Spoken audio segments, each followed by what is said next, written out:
Samida Om Shanti. Peace to you, peace to me. Hello and welcome to another video. Today I want to talk about Fisherman's friend. No, not the capsule you used to take for colds and flu to perk up the lung system. I want to talk about the film, actually the story behind the film and how it affects our life today. It's really a film that shows you what it is to live outside of the Matrix and what the Matrix actually does to us. The film is about the Cornish fishermen who were given a record deal for their shanty singing, you know, and the story starts with 4 management executives coming down who are in the music business on a holiday, and they're drinking, having a laugh, and they see these Cornish fishermen singing their sea shanties on the shore, and they're all being horrible to each other, as people are usually in London, and they see these fishermen singing, and one of them, the head of the management company, has a joke, says to one of the employees, go and get them signed, sign them up, look, we can use them, this will be big, really big. And he was really joking, and so the guy goes down and he offers them a record deal. Of course all the fishermen laugh at him and say, you've got to be kidding, we're all so old and stuff like this. But he perseveres, and while he's chasing them, trying to get them to sign a deal with the management company, his 3 other friends leave Cornwall, go back to London. Has that ever happened to you with people? And they think it's funny, they think it's a joke, you know, having a laugh, just leaving you stranded down in Cornwall while they're going back in their nice comfortable big car. Very nice. So he stays down there, he actually brings them back up to London, gets them to sign a deal, to the amazement of the management company and the 3 people who went down with him. They were absolutely amazed that he got them to sign a management deal. He takes them into Sony Records and gets them to sing. I think it was Sony, something like that. Doesn't matter, it's just a record company. And they're doing all this wonderful sea shanty in this big record exec's office, and everyone's sitting there like this. You've got this lovely vibe coming out, the natural vibe of people singing in this wonderful harmony. I'm not really into that kind of music, but I appreciate the energy and the vibe and the vibrancy of these human beings doing what they do really well. So I would have sat there tapping my foot going, wow, yeah, you guys are great. In fact, my wife's bought the album now, we're listening to it. But no reaction. No reaction. You've got human beings in front of you doing their thing, and there's no reaction from these record executives. It really is a good reflection of what the Matrix does to people. Sucks the life out of you, and you're sitting there wondering whether it's cool or not to enjoy what's going on in the corner. Of course it's cool. You can do whatever you want. Why are you restricted by this?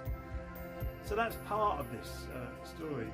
And what also happens in the background, there's business deals going on where this guy who was getting the band signed, he realised the local pub was up for sale, so he contacted one of his business associates to say, why don't you buy this pub, you can turn it into like a themed pub for holidaymakers.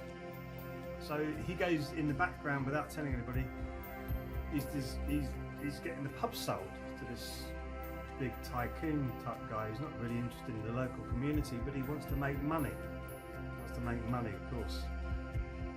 So he's doing all this in the background, making out that he's being benevolent towards the fishermen, but really he's also wrecking the village. He comes back to persuade the fishermen to come and do some recording with him, and they find out what he's been up to as well behind the scenes. But he's fallen in love with this girl, one of the daughters of one of the fishermen, and she doesn't want to speak to him because she's realising how he's manipulating the situation for his own gain.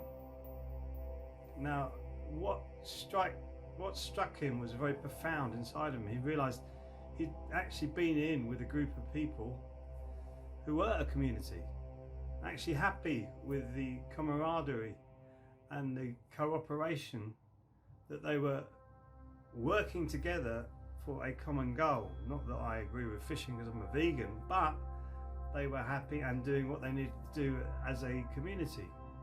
He'd gone into that and felt that vibe, and he said to the girl, this is the first time, the girl he fell in love with, this is the first time I've actually felt alive.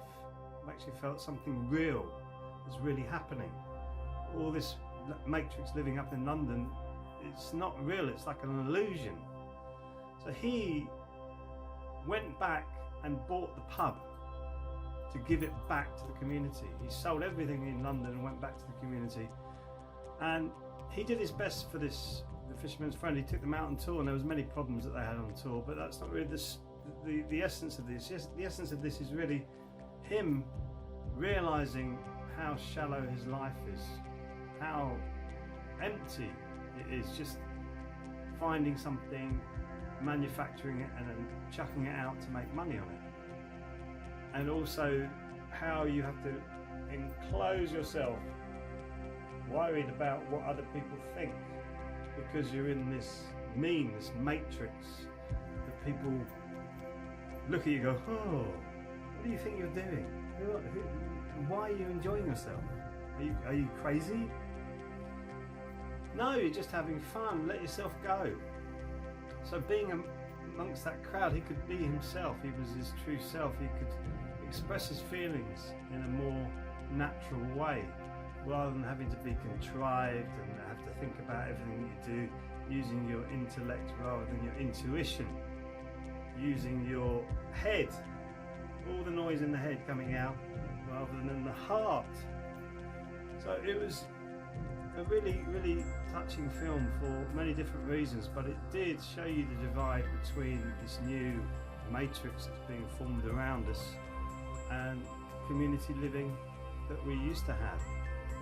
And that community living is dying slowly, and we need to start to rekindle that flame of being together in groups of communities. We're doing that with our Qigong and body and brain practice in the New Malden, Kingston, Surbiton and Chesington areas. We're reaching out to communities and starting to form groups of people who you can have a refreshing and open conversation about many of these aspects of life. It's amazing. So you can do it too. You can get out there and inspire people. Once you live a life that inspires others, then you really truly are living an inspirational life. You're actually connecting to your true self. You're actually communicating and cooperating with the people around you. Your life opens up into a different dimension, a different way, different opportunities arise for you to express yourself. So get out there and do it. Do your best. Watch the film. It's worth a watch. Whether you like shanties or not, doesn't matter. It is bearable if you're not into it. Actually, I've got into it now. I wasn't really into it at first, but enjoy the film. Really watch it, maybe 1 or 2 times, maybe 2 or 3 times, and get what they're saying. Even if they didn't mean to say that in it, they're saying it in it. One of those films that come out occasionally that really strike the heartstrings and go, ah, that was very interesting to see how things are being eroded and how we need to pull them back together. Thank you so much for listening, and I'll see you in the next video.